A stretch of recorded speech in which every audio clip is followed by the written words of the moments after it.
नमस्कार मंडळी, नवीन एका इंटरेस्टिंग व्हिडिओमध्ये सर्वांचं मनापासून स्वागत आहे। मित्रांनो, महाराष्ट्रातील दिव्यांग बांधवांसाठी ही व्हिडिओ अतिशय महत्त्वाची आहे। मित्रांनो, या अगोदर आपण एक व्हिडिओ टाकली होती आणि त्या व्हिडिओमध्ये राज्य सरकार प्रशासनाच्या माध्यमातून 4 महत्त्वाचे केंद्र सुरू केले आहेत आणि या केंद्रांच्या माध्यमातून राज्यातील दिव्यांगांना विविध सेवा असतील, योजना असतील, अनुदान असतील, हप्ते असतील, हे सर्व काही दिले जातात।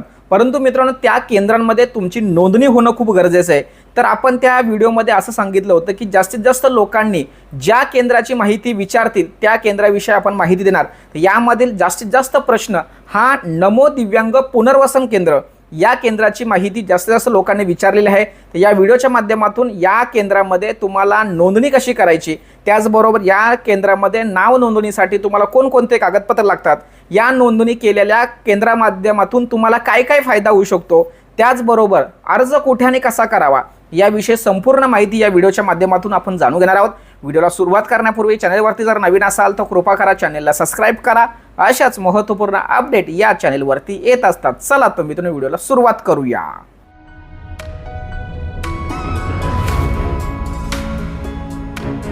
तर मित्रांनो, तुम्हाला नमो दिव्यांग पुनर्वसन केंद्र याविषयी माहिती जाणून घेत असताना सर्वात महत्त्वाचा मुद्दा म्हणजे तुम्हाला या केंद्रामध्ये नोंदणी करण्यासाठी तुमच्याकडे कोणकोणते कागदपत्र लागतात।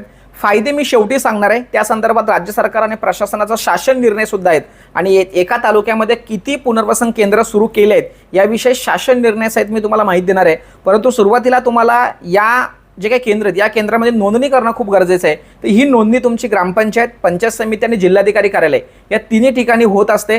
पण एक लक्षात ठेवा, तुम्ही जर डायरेक्ट जर जिल्हाधिकारी कार्यालय या ठिकाणी जर तुमचं जे दिव्यांग सक्षमीकरण विभाग आहे किंवा तुमचं जे समाज कल्याण विभाग आहे त्या ठिकाणी जाऊन जर तुम्ही अर्ज केला तर डायरेक्ट तुमचं नोंदणी होते, फास्ट होते। आता तुम्ही समजा ग्रामपंचायतमध्ये दिली किंवा पंचायत समितीमध्ये दिले तर ते फॉर्म तिकडे जातात आणि मग नंतर त्याची प्रोसेस होते। पण तुम्ही जर डायरेक्ट गेलात तर त्या ठिकाणी तुमची नोंदणी होते। आणि एक महत्त्वाचा विषय म्हणजे त्या ठिकाणी तुम्हाला जाण्याची गरज नाही। तुमचे जे कागदपत्र व्यवस्थित असतील, तुम्ही कोणाकडे जरी पाठवून जरी दिले तरी सुद्धा तुमचं काम होणार आहे, लक्षात ठेवा। आता महत्त्वाचा मुद्दा म्हणजे कागदपत्र कोणते लागतात। आता कागदपत्रांमध्ये तुमचं डोमासेल सर्टिफिकेट म्हणजे रहिवास प्रमाणपत्र हा मॅन्डेटरी आहे। रहिवास प्रमाणपत्र तुमच्याकडे पाहिजे। त्याचबरोबर 40% पेक्षा जास्त दिव्यांग धारक तुम्ही पाहिजे, म्हणजे UDID कार्ड हा तुमचा 40% पेक्षा जास्त पाहिजे। आधार कार्ड पाहिजे, पॅन कार्ड पाहिजे, रेशन कार्ड पाहिजे, बँकेचं पासबुक पाहिजे। हे एवढे कागदपत्र जरी तुमच्याकडे असतील तरी सुद्धा तुम्हाला त्या ठिकाणी नोंदणी करता येते। उत्पन्नाचा दाखला असला किंवा नसला तरी सुद्धा तुम्हाला त्या ठिकाणी नोंदणी करता येते। असलं तर बेस्ट आहे। तिथे तुम्हाला उत्पन्नाच्या कॅटेगरीनुसार तुम्हाला त्या ठिकाणी लाभ दिला किंवा नाकारला जात नाही, लक्षात ठेवा। त्याचबरोबर मुद्दा एक तुमचा राहिला तो म्हणजे असा की तुम्हाला ऑफलाईन पद्धतीने या ठिकाणी फॉर्म भरायचा आहे। ऑनलाईन पद्धतीने फॉर्म भरण्याची सुविधा सद्यस्थितीला नाही आहे। ते जे काही तुम्ही त्या कार्यालयामध्ये जमा केल्यानंतर त्या ठिकाणी तुम्हाला ऑनलाईन पद्धतीने फॉर्म भरता येतो, पण आपल्याला मात्र ऑफलाईन पद्धतीनेच फॉर्म तिथे सादर करायचं आहे, लक्षात। तर अशा पद्धतीने तुम्हाला कोणत्या कार्यालयामध्ये जायचं आहे हे तुम्हाला माहीत झालं, कागदपत्र कोणते लागतात हे सुद्धा तुम्हाला माहीत झालं। आता आपण या केंद्रांमध्ये नोंदणी झाल्यानंतर, लक्षात ठेवा, या केंद्रामध्ये नोंदणी झाल्यानंतर आपल्याला काय काय फायदा मिळतो याविषयी माहिती जाणून घेणार आहोत। त्याचबरोबर एका जिल्ह्यामध्ये किती पुनर्वसन केंद्र सुरू केलेले आहेत याविषयी माहिती जाणून घेणार आहोत। चला तर आपण त्या संदर्भात राज्य सरकार प्रशासनाने जे शासन निर्णय जाहीर झालेत ते शासन निर्णय या ठिकाणी सविस्तरपणे जाणून घेऊया। तर मित्रांनो, यामध्ये 30 जानेवारी 2025 रोजी नमो दिव्यांग शक्ती अभियानांतर्गत दिव्यांग पुनर्वसन केंद्र घोषित करणे आणि त्यांचे जे काही फायदे आहेत ह्या फायदे लोकांपर्यंत पोहोचावे, दिव्यांगांपर्यंत पोहोचावे, या संदर्भात राज्य सरकारच्या माध्यमातून एक महत्त्वपूर्ण शासन निर्णय या ठिकाणी जाहीर झाला आहे। आणि या शासन निर्णयामध्ये बघा, नमो दिव्यांग शक्ती अभियान अंतर्गत राज्यातील दिव्यांग व्यक्तींना आवश्यक त्या सोयीसुविधा व मदत उपलब्ध करून देण्यासाठी प्रत्येक जिल्ह्यात 2 प्रत्येक जिल्ह्यात 2 म्हणजे तुमच्या जिल्ह्यामध्ये सुद्धा 2 असे केंद्र आहेत, असे 72 केंद्र आहेत। त्याचबरोबर मुंबई शहर आणि मुंबई उपनगर या ठिकाणी मात्र अतिरिक्त असे हे केंद्र सुरू करण्यात आलेले आहेत। तर अशा पद्धतीचे हे केंद्र जे सुरू केले आहेत त्यांना नमो दिव्यांग शक्ती अभियान असंही म्हणतात किंवा त्याला दिव्यांग पुनर्वसन केंद्र, नमो दिव्यांग पुनर्वसन केंद्रसुद्धा म्हणतात। तर हे दिव्यांग पुनर्वसन केंद्र आहेत, ते दिव्यांगांना त्या केंद्राच्या माध्यमातून विविध सेवा आणि सुविधा किंवा सोयीसुविधा उपलब्ध करून देतात। त्या सोयीसुविधा उपलब्ध करून देत असताना कोणकोणत्या महत्त्वाच्या बाबी आहेत यासुद्धा आपण या ठिकाणी समजून घेऊया। आणि यामध्ये पहिला मुद्दा बघा, अभियान स्वरूपात दिव्यांगांचे सर्वेक्षण व ओळख निश्चित करणे हा महत्त्वाचा आहे। त्याचबरोबर दिव्यांगांना दिव्यांग प्रमाणपत्र, परिवहन व रेल्वे पास आणि दिव्यांगांना असलेल्या इतर सुविधा उपलब्ध करून देण्याचं काम या केंद्रामार्फत केलं जातं।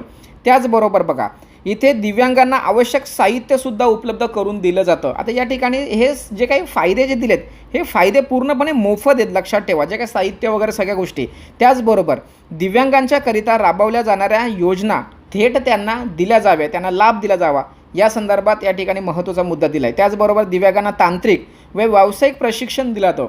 आता तुम्हाला एखादा व्यवसाय सुरू करायचा असेल तर कर्ज घ्यावं लागतं. कर्ज घेत असताना तुम्हाला सवलत किंवा सूट हवी असते, तर अशा वेळेस तुमच्याकडे ते प्रशिक्षण प्रमाणपत्र लागतं. अनेक लाभार्थ्यांच्या माध्यमातून प्रश्न विचारला जातो की सर आम्हाला प्रमाणपत्र पाहिजे.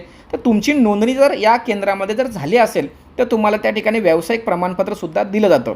त्याचबरोबर दिव्यांगांना व्यवसाय उभारण्यासाठी भांडवल असेल, कर्ज असेल, हे सहज पद्धतीने उपलब्ध करून देण्याचं काम या केंद्रांमार्फत केलं जातं. त्याचबरोबर दिव्यांगांचे व त्यांच्या पालकांचे समुपदेशनसुद्धा केलं जातं. म्हणजे तुम्हाला त्यांना मार्गदर्शन केलं जातं, त्यांच्या काही अडीअडचणी असतील त्या समजून घेतल्या जातात. तर या केंद्राचा हा महत्त्वाचा फायदा आहे. तर मित्रांनो, अशा पद्धतीने विविध लाभ किंवा विविध सोयीसुविधा तुम्हाला या केंद्राच्या माध्यमातून मिळणार आहे आणि अगदी मोफत स्वरूपामध्ये मिळणार आहेत. फक्त तुमची नोंदणी होणं खूप गरजेचं आहे. नोंदणी कशी करायची, कोणत्या ठिकाणी करायचे, कागदपत्र कोणते लागतात याविषयी संपूर्ण माहिती तुम्हाला या ठिकाणी दिलेली आहे.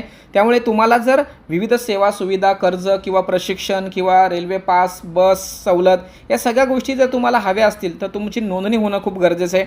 अशा पद्धतीने मित्रांनो, राज्य सरकार प्रशासनाच्या माध्यमातून जे काही 4 महत्त्वाचे केंद्र सुरू केले आहेत त्या केंद्रांपैकी नमो दिव्यांग पुनर्वसन केंद्र याविषयी माहिती आपण संपूर्ण जाणून घेतलेली आहे. त्यामुळे महाराष्ट्रातील सर्व दिव्यांगांसाठी ही व्हिडिओ महत्त्वपूर्ण आहे. त्यांच्यापर्यंत ही व्हिडिओ पोहोचवण्यासाठी सहकार्य करा. भेटूया पुढील व्हिडिओसह. तोपर्यंत धन्यवाद. जय हिंद, जय महाराष्ट्र.